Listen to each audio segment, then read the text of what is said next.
And welcome to the Glacially Musical podcast. It is beer, metal, and swearing. Of course, I am Nick Cameron of Glacially Musical. I am joined by my good friend. He's long, he's tasty, Keefy Churros. How we doing today, buddy? I'm great. How are you? Stressed the hell out. Nobody wants to hear about it. So awesome. Yeah. So if you're new here, joining us for the last episode of Personal Masochism Grand Funk Railroad, thank you. Here is how we do this. We have a greeting, a beer check, a vinyl check, a shirt check, a news check, meat of the day. Meat of the day today is Grand Funk Railroad's Phoenix. Originally, I was going to be drinking a brand new beer on the podcast, one I have been enjoying for many years, brewed in St. Louis and enjoyed in Minnesota. I decided I needed comfort food because I need some comforting this week. So I am going with St. Louis podcast favorite, the STL IPA. Drinking it out of the St. Louis Blues 40th anniversary glass. Finger-fudge pour down the middle, Paul, down the middle. If you get that, you have watched too many Kiss bootlegs. Rocket Keefy.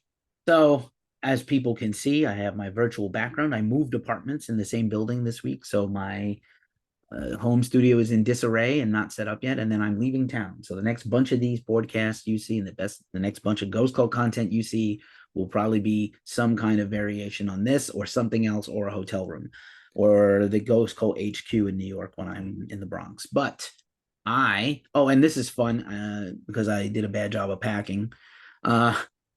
This is the only beer glass. I have one beer glass out of my Don't whole worry, collection. we can't Can't even even see see it. it. It's, no. So I'm drinking Henninger Lager that I bought at Trader Joe's. Again, a beer from Frankfurt, Germany. I don't know if you've ever had one, but here we go.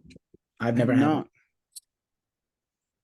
Nothing, anything, something, nothing. Finger fudge pour. At least you can kind of see that. Get ready to cheers in 3, 2, 1. Cheers, my Cheers. friend.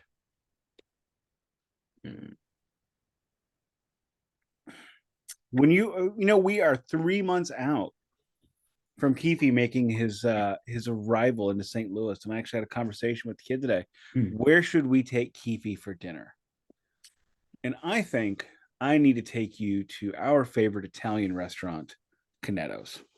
What I don't know if I've mentioned this before, but I won't eat Italian food outside of St. Louis because Interesting. It's never as good as it is at home. You haven't been to New York in a long time, have you? I have been to New York and I've had spaghetti there. Okay. Bottle of Reds. Anyway, you talk about Italian restaurants and I go Billy Joel. But alrighty. I appreciate you thinking about me 3 months ahead of time. That's really sweet of you. Yes, 3 months from tomorrow is officially my flight. I was November looking 2nd. Since we're talking about that, of course, it is for the Metallica tour, and their first show of the first American leg of the tour is this weekend. And I will be there. I will be there. I'm leaving tomorrow to fly back east, and it's up to you how much we want to delve in and if I should gloat or not. You know, we could chase it. Wouldn't be a bad chaser, but maybe I think like in service to our audience, maybe because we're going to do so much Metallica stuff when I see you, maybe we just do a recap on the news. My news piece should maybe just be a brief recap of the Metallica But you experience. can't do it briefly. I have let you try. 10 minutes? How brief can I be? You will never get that done in 10 minutes. You're going to spend 10 minutes talking about the sidewalk walking up to the stadium. This is not my first Guy day. knows me. He only knows me a few years and he knows me so well. It's not my first day. I'm going to vinyl check if you don't mind. Vinyl check it up. I'm going to drink my beer and shut up. Rocking some Dire Straits. Blah, blah, easy for you to say. The title is Brothers in Arms. It's got a beautiful dobro on the cover. This, of course, is the album with Money for Nothing, and Money for Nothing is the highlight of the record. Everything else is a little bit not as good, and by a little bit, I mean a lot. Do the walk of life is also on that record. Yeah, that's a good song, but the rest of it, not great. It's just not a There's great a record. whole cult of Mark Knopfler people who think he's like the greatest guitar player to ever live, and I'm gonna say he's good and occasionally great. He's not He even. he plays fingerstyle, like he Yeah, plays he's. like I was actually going to reference that. yeah. He's not as good as Robbie Krieger, Well, who is? So and who's also. But Robbie Krieger is not considered to be a hero, no, but he though was he an should. inventor. He was inventive. He was very inventive. Maybe he just wasn't virtuosic, but he was inventive He, and he a great was. like He what's was more see virtuosic. to me, what's more important? This would be a whole good chaser. Who are the greatest blank blank blank of all time at a thing, but also like what's to me. So there are people who are like, I used to have people, guitar nerds, who would be like, Jimmy Page sucks. Jimmy Page wrote Stairway to Heaven and Kashmir. You didn't. Steve Vai didn't. Satriani didn't. I can't, like, really. That's not Jimmy an argument Page. for today. Jimmy Page is. I'm going to say this, and Jimmy Page is one of the most underrated musicians of all time. Guy. He's one of the most underrated producers of all time. How about That's that? that's part of his And he musicianship. even was able to write, even when he finally did like lyrics and sing, even that was good. When did he He, sing? stick that in your face, Pete Townsend. Thank you. When Jimmy did he Page sing? sings half of Thank You. He does. Little drops of rain I didn't know. whisper on the plain. Huh. Together we shall go. I knew a person, a dumbass, who actually said that Ace Frehley was a better technical player than Jimmy Page. The guy was a complete moron idiot. You wouldn't. And he will tell you he's never wrong. I mean, I also think I'm never wrong, and I clearly am wrong a lot. Did you have a second vinyl check? I thought I saw No, I'm two. just checking the one this Just week. checking one. How much was it, and where did you buy it? Got that for $17 at Circa Now Records on South Grand Avenue near my old house. Nice little record store about the size of the room I am in, and those are my favorite kind of record stores Interesting. because I can see all the things. When I take you to Vintage Vinyl, you're going to understand because it's as big as an Aldi's. Oh my god, that's exciting. No, it's terrifying. Oh, is it now? Well, where do you start? It's true. So my vinyl check, we're into April, and now because I'm going on the road, my vinyl checks are going to get interrupted, and probably when I come back, it's going to be all foobar. But at least I made it to April, and I have a couple of like record. I do record store day. I did record store day out of order, and I know a few things that came up in terms of shows I went to and things that I bought, but also I moved and my vinyl collection is now all misordered, and I don't know if I'm going to have time to deal with it today, so I may just leave it till I come back. I Keefy's going filled to up have a a whole cat. breakdown on this. Did I send you a picture of my Calyx? Yes, you did. I bought a brown Calyx. My turntable's on a little table next to it. It's not ideal, but it's for now. I'm not going to listen to it for the next however long. And I didn't have enough room in the Calyx for all my records, so I have another like 100 records in the closet behind me, just side to side perfectly. So it's all good. That's Today's why that's why my records are set up the way they are. If you look, there's space in every box.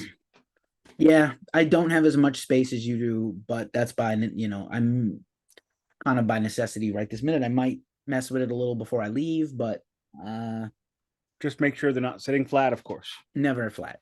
So today's vinyl check in April, I got the reissue of the very first Acid Witch EP. Let's see if you can see it. I probably can't with this virtual guy, Bussy Woods. This is going to be very difficult. Bussy Woods. So this is a brand new remaster and repress. It had been out of print for a while. There have been other prints of it in the past, but this is a brand new one. I saw Acid Witch recently, and they played all the songs on here. There are many pressings like it, but this one is This mine. one is mine. Her name is Charlene. So it comes with the. You have been critical of the gatefold vinyl with only one LP in the past. I don't get it. So we got a little lyric action here. Ooh, that's rough. This is cool because you're like being enveloped into your own logo. Yeah, I know. It kind of sucks. It's kind of funny. Our nickname, it's not like a mascot, but our nickname is Culty, coined by my partner, Omar. And again, I am not of Mayan descent. Ghost Cult was founded by two guys, a Dutch person and a person of Spanish descent who had some Mayan roots.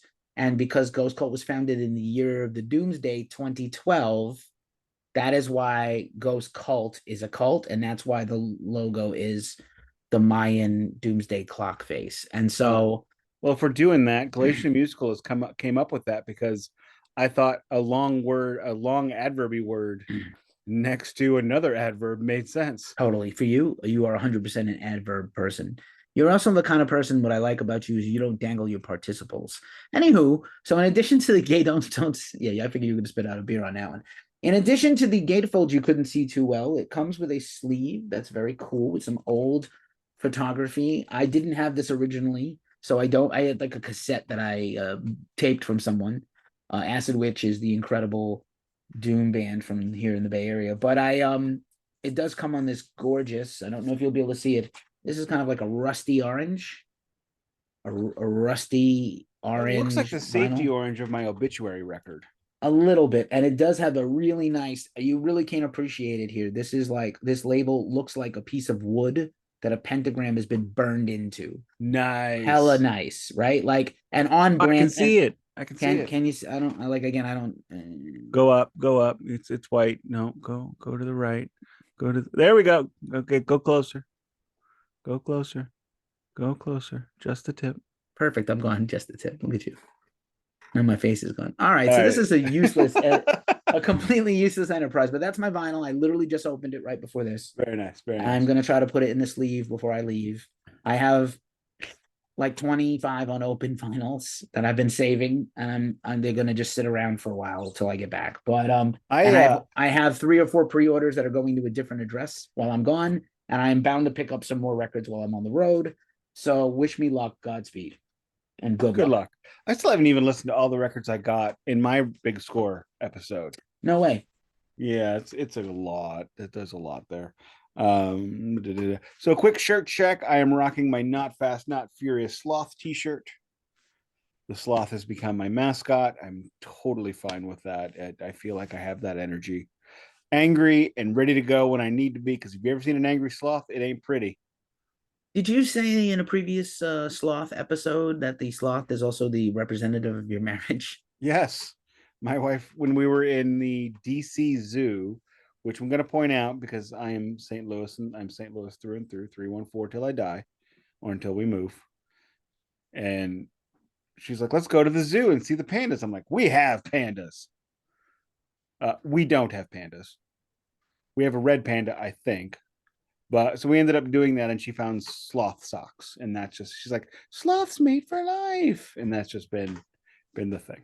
So. Pandas are mean, by the way. They're really mean. They don't like people. They're tired. They don't like being gawked at. They're pretty surly. They are Richard Nixon. As George Carlin eloquently put it, I don't respect things that won't fuck to survive. And fuck these animals if they don't want to fucking save their own race and species. Fuck them. And they're cute and adorable, and they almost, they're pretty black metal if you like a panda. Red pandas are still pandas, by the way. They're not foxes, they're pandas. My shirt check. This is a fun shirt from about a year ago. This is Darkest Hour's anniversary tour shirt from Deliver Us, and this is probably their best record. And I got COVID at this show. From Deliverance? All right, Ned Beatty. Deliver Us. Deliverance. Deliverance is by Corrosion and Conformity. And Burt Reynolds. And also Burt Reynolds and Ned Beatty. What's his face? Stevenson from MASH, who was the colonel who died in the plane crash. I'm just having fun. Sherman Potter. I'm in a goofy mood today. Yeah, so. You clearly in a goofball mood. But anyway, I got COVID at this show. It was a little serious moment there. Darkest Hour, Toxic Holocaust, and Darkness Everywhere. I've checked records by all these bands on the show, all 3. And I love this. This is a design I think that's originally by John Dyer Baisley from Baroness, who painted the album cover. So this is all reminiscent of the artwork from that album. They played the whole album. They were incredible, and they're still on tour and hopefully making a new record. But love this shirt. That vinyl was like $25 from the I'm gonna say Riding Easy record store, plus shipping. Do you see that above my finger? That's my glass for Glacially Musical. And I'll be able to come home and have more than just this glass, because right now all my glasses are somewhere packed away. I don't remember where. Am I getting a 4-lock? It looks like I'm getting a 4-lock finally. God, I want a 4-lock so Two bad. old guys. We'll make a theme song. We'll get Richie from Gravehuffer and your buddy from Torchlight Parade to make us a song. 2 old white guys. Cis for life. Anyway. I am only white a long way back. From the waist up. Anyway. Nick Cameron, everybody. Nick Cameron. Are we talking about? Whoa. Come on, man. All right, news check. Pour one out for a real one, for a true comic genius. Paul Pee Wee Herman Reubens. Son of a bitch, man. Like, he had cancer. He was kept it private. That really knocked me for a loop yesterday, man. Seeing all of the tributes, I didn't know he had touched so many people. He always struck me as so very niche. He was also good friends with Andy Kaufman. And when he got the HBO special to do an adult children's show, that was Andy's idea, and he called Andy Kaufman to say, "Hey, I'm sorry. I know this is your thing. Are you okay if I do this?" And in that adult version of the show, John B was delivered hands. So he had hands.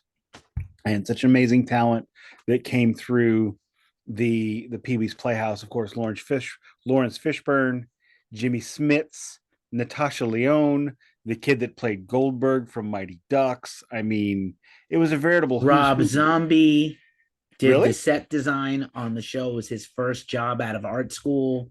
And he was so good the first day, they just hired him permanently. So he did every year of the show as the set designer until White Zombie got signed to Geffen before Sexorcisto. Fun fact you didn't know.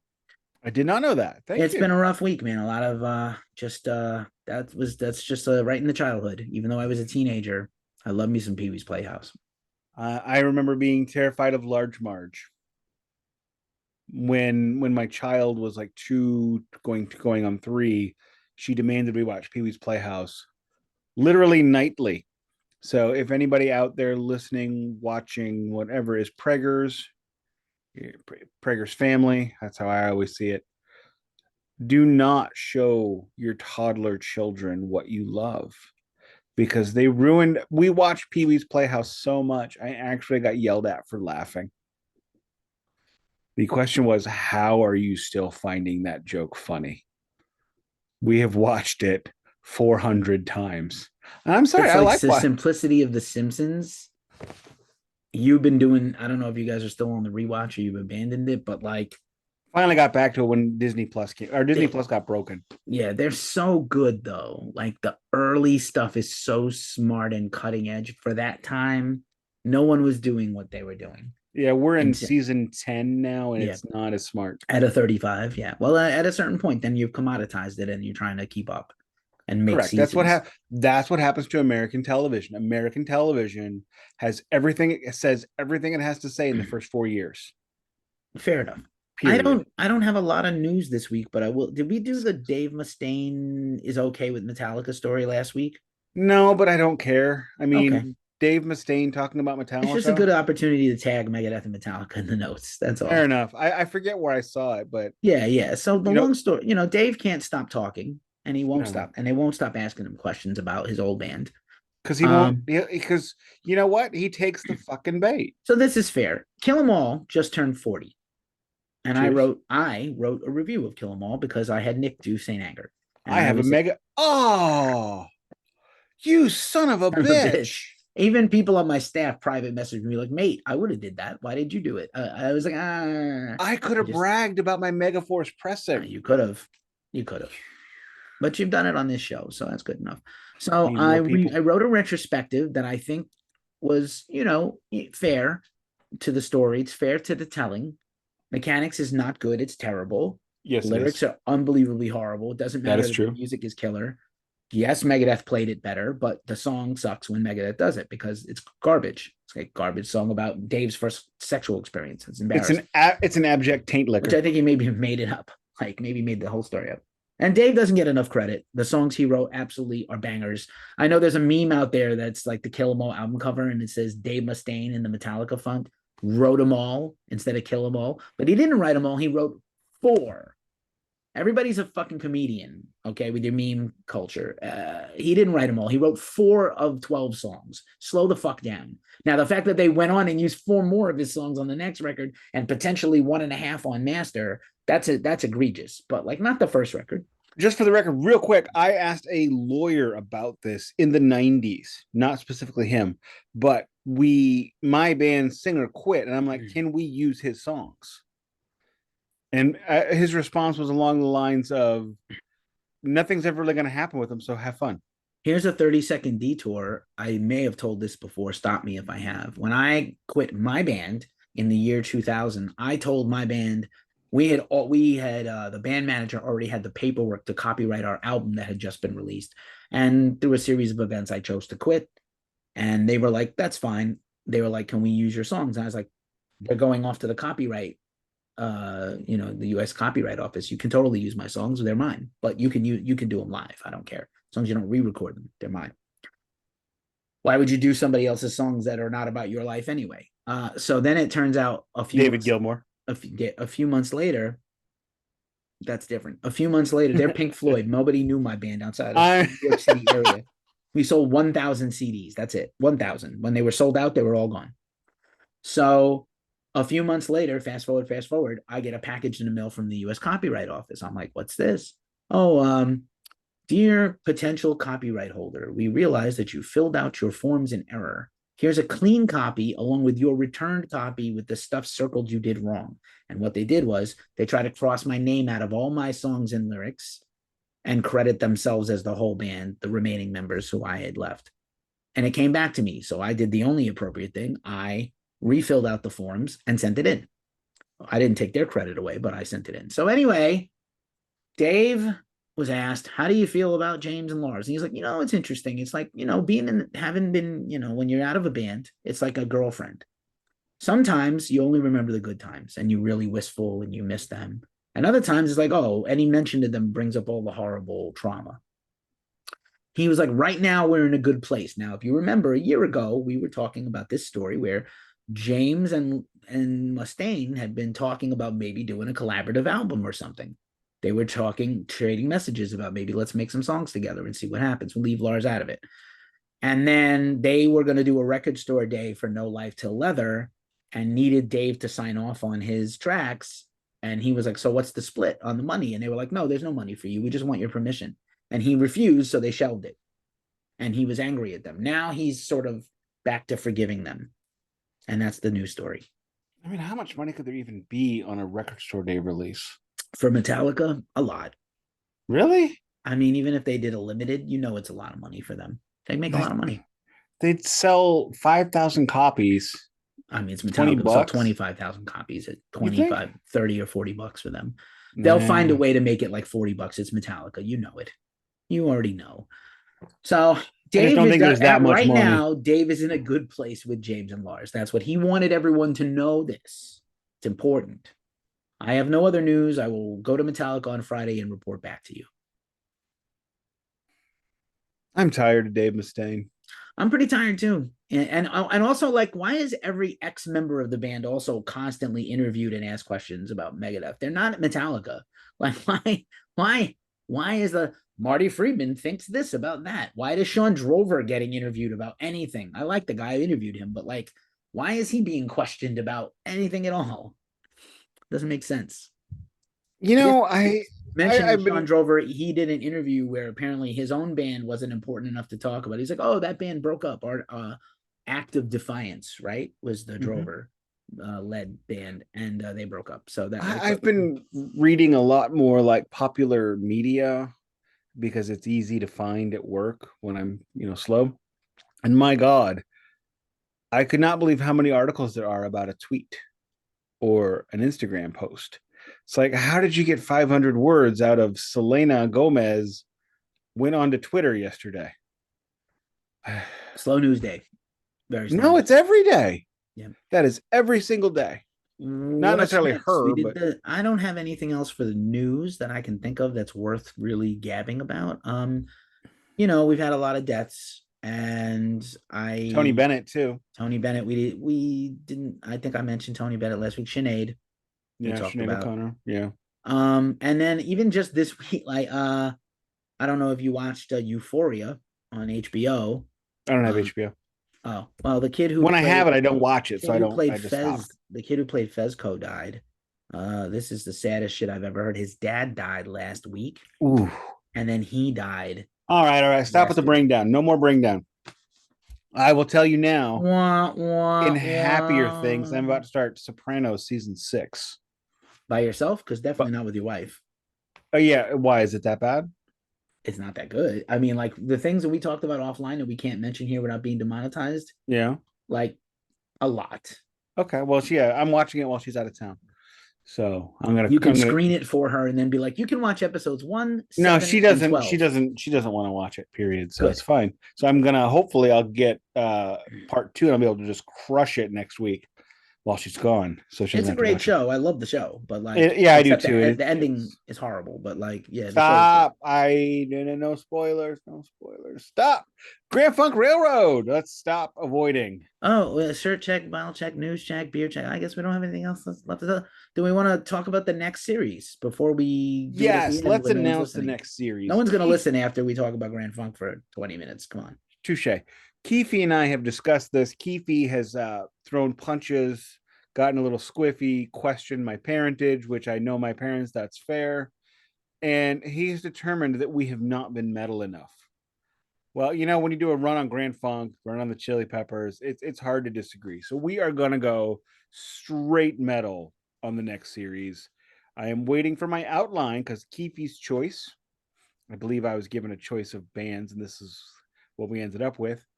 But we're gonna rock Cannibal Corpse. We're gonna go from one extreme to the next, and I am looking forward to this personally because I have never really given Cannibal. I love Cannibal Corpse. Don't misunderstand. Got a few of their albums, seen them live a few times, reviewed them, have not interviewed them, George. And I am excited to really give a good, strong deep dive because Tampa Bay death metal is the best death metal. And Cannibal Corpse is the number one Tampa Bay death metal band. There is no argument, there is no question. And they were lucky enough to get noticed by Jim Carrey to end up in Ace Ventura: Pet Detective. So We did do a chaser of the Mount Rushmore. I don't know where that says. Somebody's drilling outside of my house. We did do the Mount Rushmore of Death Metal Chaser episode, in which I had to strenuously fight to get Cannibal Corpse on the mountain somehow. But they are on the mountain as I far as don't we're remember that. I concerned. was drinking though. You were drinking before we started the episode. You were way ahead of me that whole episode. And I was like reeling you back in, reeling To back quote my in. good friend Joe Tebow, drinking wine at beer speed. Oh shit. It's great. It's a great song he Um, wrote. I'm going to point out. yeah. Um, so Cannibal Corpse, we're definitely gonna do the Barnes years, unfortunately, but those records hold up. I think they're great. And then we're gonna do a couple of Georges, I hope. And I think Cannibal Corpse was the very first death metal band I ever heard of. 100% the first death metal band I ever gave 100% of my attention to. And listened to a full album of in high school when it was unbelievable. And I had my ears opened wide with a chainsaw. I have the next series that I'm going to request. I won't say it now, but I mean, like, we'll see. no. You've I've had like already 2 or 3 in a row and the Muppets. So like I think I get a few now, but we'll talk about it. Maybe it'll be something we both like. Well, you like them. It's fine. Okay.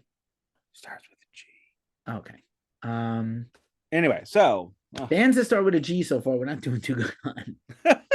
Take it away, Nick. Grand Funk, Phoenix. All Jesus right. Christ. Superstar. Unfortunately, it's not as good. One of my coworkers looks like Jesus now. So some people call him rock and roll Jesus. I call him Ian Gillan.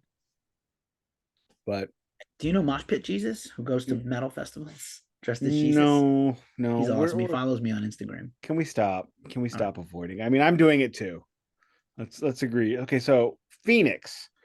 Interesting to note, Terry Knight, the man, the myth, the legend that Keefy has discussed in less than glowing and very glowing terms over the course of the series, is no longer the producer for Grand Funk Railroad. In they bring. They bring in Grand Funk Railroad. Oh, they bring in themselves. They bring in themselves, which is a strange that the record label allowed this, but all right. They did co-produce the last one. Well, they had just sold millions of records They have had 5 records up to this point and sold bajillions of records for this era of music. It's for unreal. reasons we don't know. Oh, reasons we don't understand. Oh, I know what the reasons are. A record was $2. Minimum wage was 75 cents. So it took 4 hours of minimum wage to buy a record. Most people didn't work minimum wage jobs, they were union. And in the time between 1973 and 2023, wages in America have come down significantly. And music is the easiest form of art to pirate and steal. So they took it in the shorts. Why could they sell 1 million records? Because everybody was buying everything.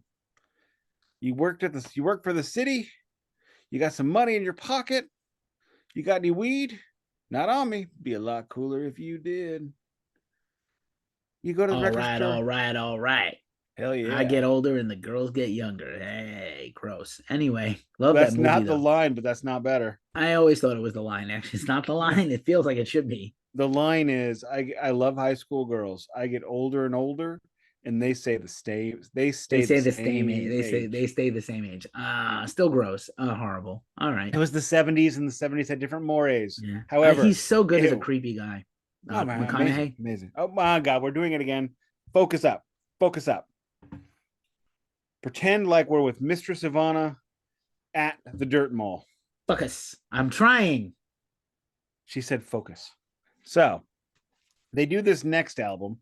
And one of the things, a little foreshadowing Keefy made a couple of weeks ago was they're secretly Christians. Well, the secret's going to come out the bag this week. The secret is out, everybody. So the album is called Phoenix, presumably because they are Phoenix rising from the ashes of I don't know what. Headlining tours, millions of dollars, everything you want, access to the depths of sleaze that being an arena rock band has for you in 1973. But you know what? Let's just go ahead and get to the track by track because let's just Just rip this. nothing to talk about. Go right to it. There's nothing on Wiki. I've given you the whole Wiki article Yeah. There's and not. more. There's I've nothing given written you the about it, which should Wiki. tell you what you need to know. Right. I've given you the Yeah. Wiki and extra bits. Yeah. It's interesting. Go Starts ahead. off with Flight of the Phoenix, an instrumental which is reminiscent of Grand Funk songs before this album. It's And like a that's the last less time talented ELP. and that is the last time I'm gonna say that anything on this album will remind you of Grand Funk Railroad.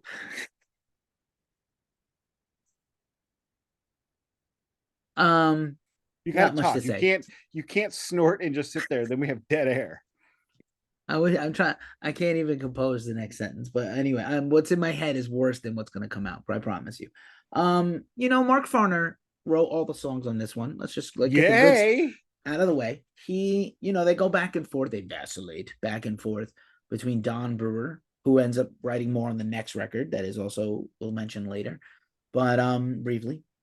But Mark wrote all these songs, which is again the direction is his. They sound like him. He writes these bluesy rock songs. They did incorporate organ, which he played mostly with some backup assists, and very rock and soul, which they love that idea, and ELP without the prog, basically. So Flight of the Phoenix is an okay song. It's not a terrible song to open a record with. Okay. It's not You know on what? script. Every song on this record is as good as this one. You think so? I think It never goes up, it never goes down. it definitely never goes beyond this. Continue. Trying to get away. Me too. Completely nondescript. Moving on into someone. Eh, She got to move me. eh. Eh. You know what's funny? These songs would be like rejects from Doobie Brothers. This is a bad Doobie Brothers would record. throw these away. Yeah, At the same time, would they there's also no- speaking of Jesus is all right with me and Jesus E songs? There's no China Grove on this album. I'll tell you that Ain't much. no China Grove, ain't no Blackwater. Next is Rain Keeps Falling. I mean, we are into the dregs of the Tears pop keep world. falling. Also, Tears are falling. That's oh no. Flip the record. Just gotta know. All right, now comes the part of the record that gets weird. super weird. The next track, So You Won't Have to Die. All right, so I need to collect myself. This is this is something. Um I was not prepared for this to pop up. I have never heard this record before today. I don't know. Let me interrupt you for a second. I don't know if Farner is evangelical, but I he's think not based just on like this, I think he is. he's not mildly Christian. He's like, you're gonna burn in hell if you don't believe in the risen Christ. That's Without that evangelical. severity, he's not severe about it, but it's literally, it's not even subtle. No. He's very religious. It's almost not secular rock music anymore. It's like church music with rock. This I'm is pretty this sure. is a Texas church in 1995. Yeah. That's what this song is. And I'm going to quote Hank Hill. Playing Christian rock doesn't make Christianity better. It makes rock worse. Yes. I need that on a shirt, bro. So I'm the it's same. not that the song is not good, Yes, no, it's but bad. the message is not, like, it just doesn't. I don't If you need understand. let's see, how long is this thing? Wow, it's only 3 minutes. It felt like Like 10 years long. yeah, it felt like 10 years after it. I mean, we're listening to 100,000 Not the years right band. here. 10 years after is a good band. Oh, they're amazing. I got them right there. Just gonna point, not gonna pull. Yeah, this song went on for like a decade. I could not believe that I'm still not listening to it. If you need your Jesus with a Hammond organ, ham-fisted into the middle of this record, which kind of blows. Here we go. They got you. Nick just said fisted everybody. I said ham-fisted. It's not the same thing. And I'll hear what I want to hear. Unfortunately, it was Grand Funk this week. Yeah. Well, all right, Lisa Loeb. Come on, I I'm had making such a crush references. on her. We all do. Stop it. She's mine. So actually funny, the other day we're listening to Jane's Addiction and wife goes, Celebrity Pass. And I go, no, it's my Celebrity Pass. Dave Dave Navarro. Navarro? Dave Navarro's pretty. Nick is like, I'm not gay, but Dave Navarro can make me change my mind, everybody. Hey, Woo. hey, we all got our price. We do. My price is that pretty ass man. And I mean, even now, he's still just as pretty. At Sick New World Fest, Mike Patton wore a T-shirt that said, "I'm not gay, but $20 is $20." I mean, that's unbelievable. God. He was dressed kind of like yeah. Anyway, a man of the night. Continue. So if you wanted the next song to be better, you got it. However, better than terrible, yeah, doesn't mean good. In the same way that everybody is bugging out about this child trafficking movie right now, Sound of Freedom, that's like ridiculously not. I understand that, like, yes, we all agree lime jello is terrible, child trafficking is horrible. Freedom is for children. What in the actual F?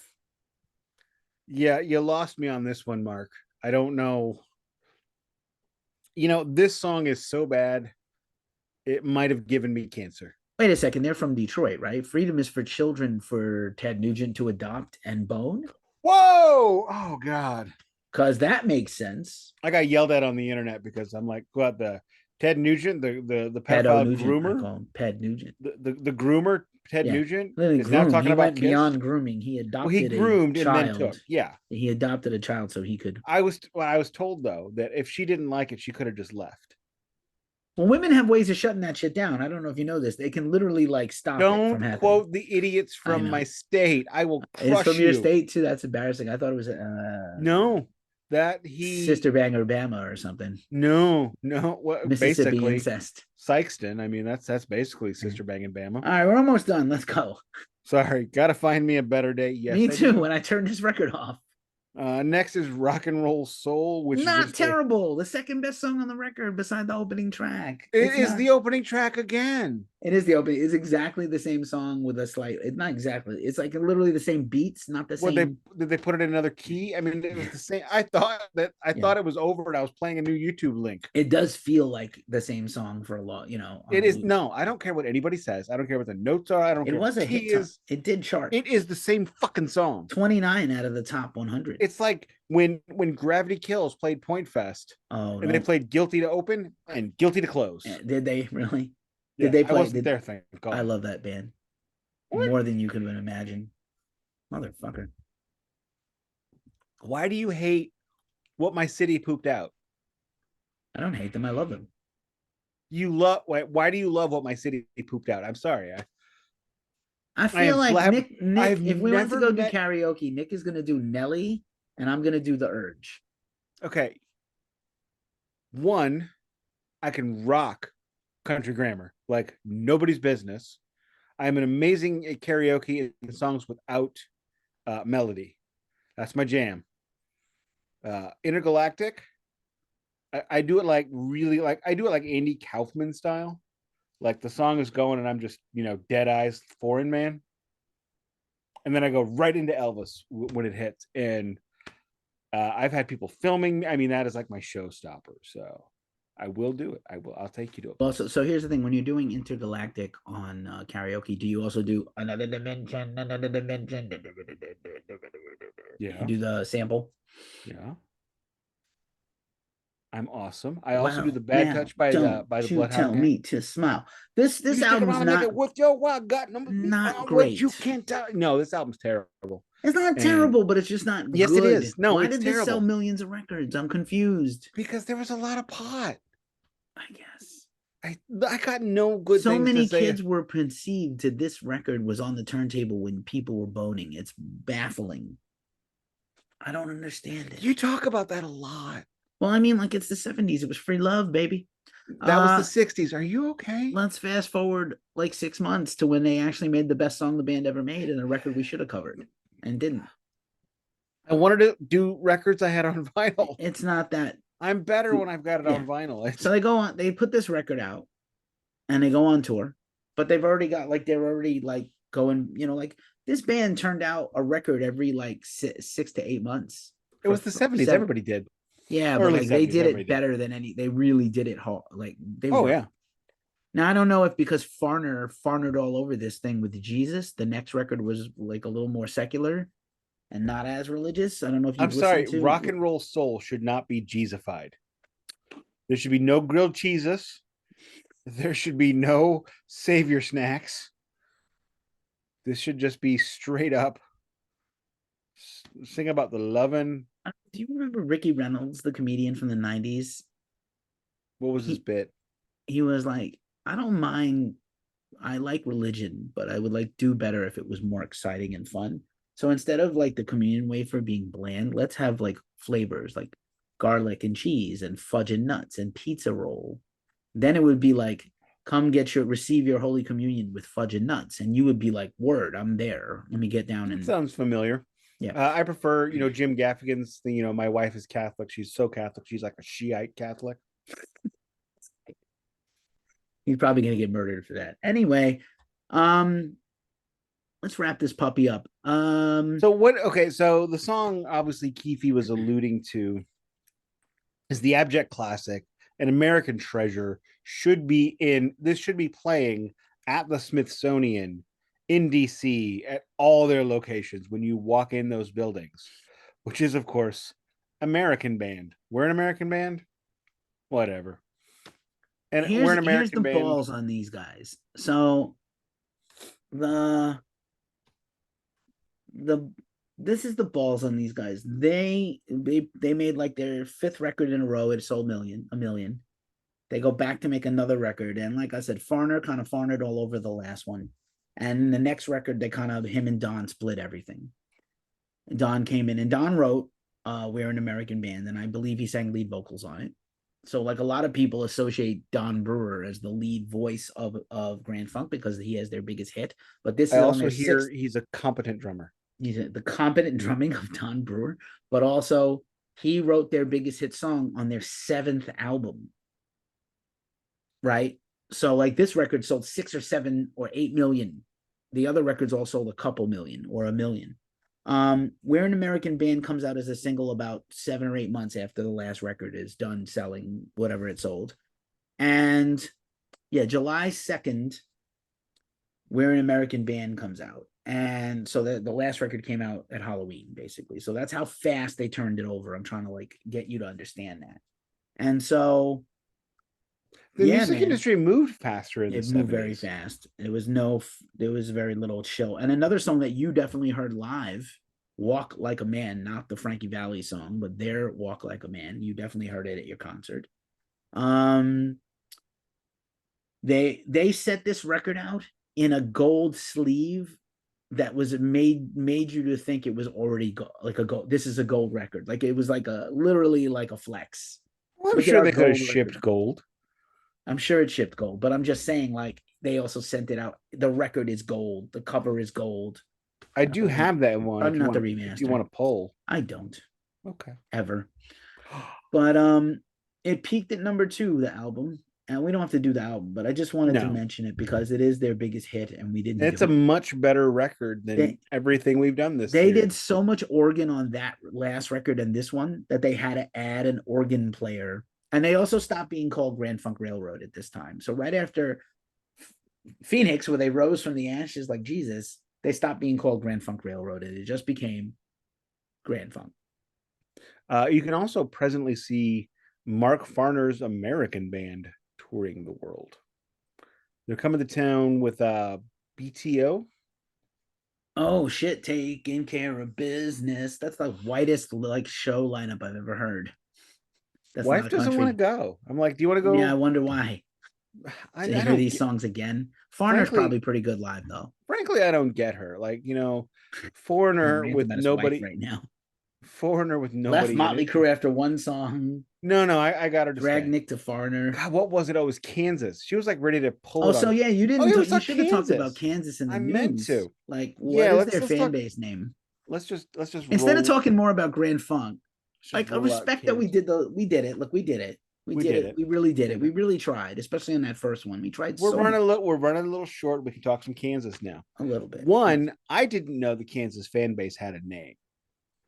So I'm at Best Steakhouse. My last time there, I'm breaking up with them because for $10 I can make a way better steak than they have for $22. Okay, I'm Eh, sad to hear that. You talk so much about them on this podcast. I love them, but I don't need them anymore. I'm ready to move on. And so I'm getting and I got the sirloin. I'm having reasonable steak or I don't know something. And people are coming up going, yeah, somebody said they came up to me and they wanted to be a wheat head. And I'm thinking to myself, what? Now I'm not at the Kansas, excuse me, I'm not the Kansas fan I may have led you to Did you believe. say wheat head Yeah, weed. I instead thought it of was weed head? weed. Wheat, The whole rest wheat, of the night I thought it was weed Will head. Wheaton, Will Wheaton. Will Wheaton. And so we're leaving, and I'm like telling the wife and I are talking about this, and she looks at me and she goes, I think they said wheat head. And I'm like, what? Not weed head? No, wheat head. And I'm like, oh, that makes way more sense. Because I mean, I never took Kansas to be like, pot smoky. But and they're like, yeah, but you got to name 3 songs. But not Dust in the Wind, Carry On My Wayward Son, or Point of No Return. And I'm like, wow, you're gatekeeping Kansas? Really? And so when we saw them, the original drummer and the original guitar player are presently still in the band. Great for them. It still is what passes for Kansas. I'm consistent. However, the original drummer was not there as he broke a foot or something at Christmas time. So other kids are filling in. He did finish out the show. He came in and played like the last 5 songs. No opening act, really long set. Now, what I learned about seeing a band whose fan base has a name, these jackasses are following them around. And I'm like, you're following Kansas with most of the nobodies. I mean, most of this band is not the band. And I mean, it's a prog band, and I get it. Prog bands change hands like you're playing poker. I change members like you're playing poker. I mean, I get it, but still. And it's weird going to a show like that when you're not a part of that fan base, it's a weird vibe.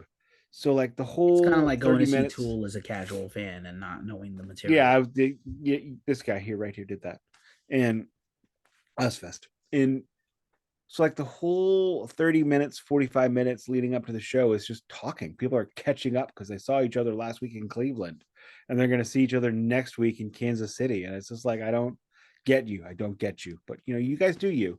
In front of us, we had a lady that had her cell phone set to blinding.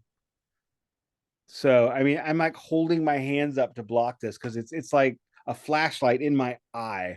Eventually, wife asks her, "Hey, can you turn that down?" And she goes, "Oh my god, I'm sorry." She realized she was in a concert venue with other fucking people. That Boomers.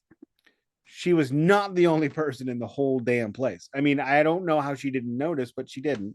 Behind us, we got Jimmy Jackass and Mary Susie here, who are having a conversation at 450 decibels in my ear.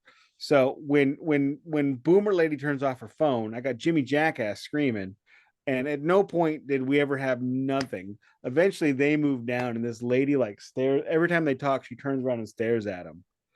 And so event like halfway through the show, we're good to go. We finally got stupid Boomer Lady stopping checking Facebook to watch the show. We got, you know, Talking McLoudy Pants shutting up. I mean, talk after the show. I know you've seen it 8 times, but I haven't.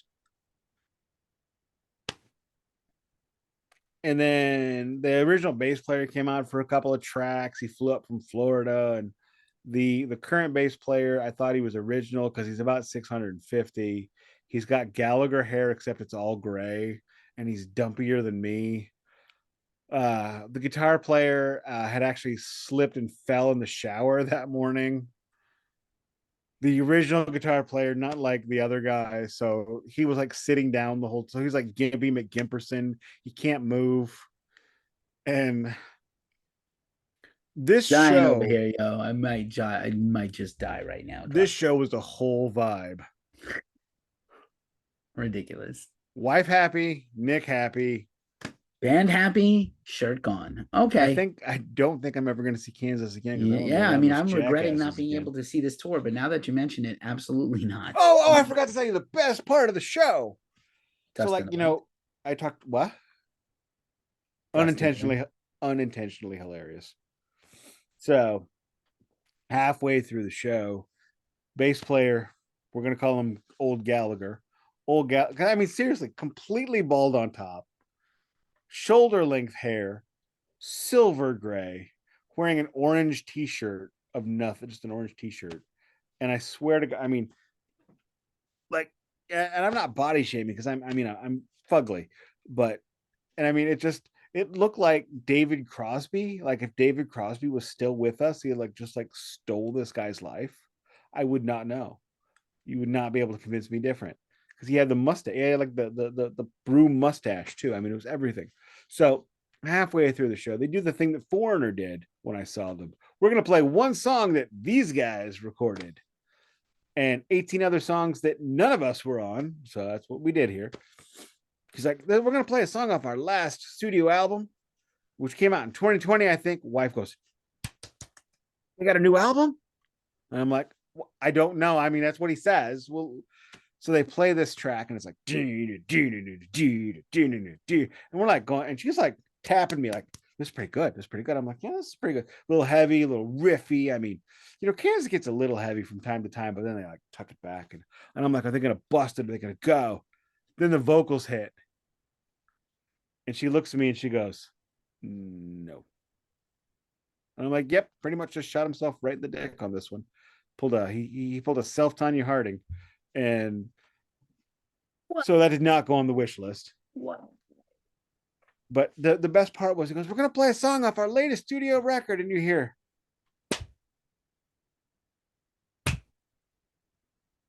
I mean, I'm in the Fox. It's a 5,000 seat theater. Like 7 dudes bought that record, and I don't think any of them liked it. I think they thought like, "Oh my god, oh nope, The no one extended else." news check, and this is the special edition news check today. Um, So yeah, that was Kansas. all right then. I guess I'm not so sad for missing the tour. You should see it if you can get a chance. It's a good I show. can't. There's sorry, I missed it. I'm gonna have missed it. Well, you know what? They're still playing at 50. They're not dead. They seem pretty They're sprightly like for 800. 70 actually. Yeah, of course they are. It's 50 Um, years. yeah, 50 years of Kansas. I know we covered it. Um, shall I take us home and put us out of our misery? Take us home, baby. Take us home early. You have been listening to the Glacially Musical Podcast. I am your co-host, the ever grateful, ever faithful Keefy, at Ghost Cult Keefy, at Ghost Cult Mag for ghostcultmag.com. You, of course, know your man Nick Cameron on all the socials, NIK_NO_C, at Glacially Musical on Instagram and Facebook.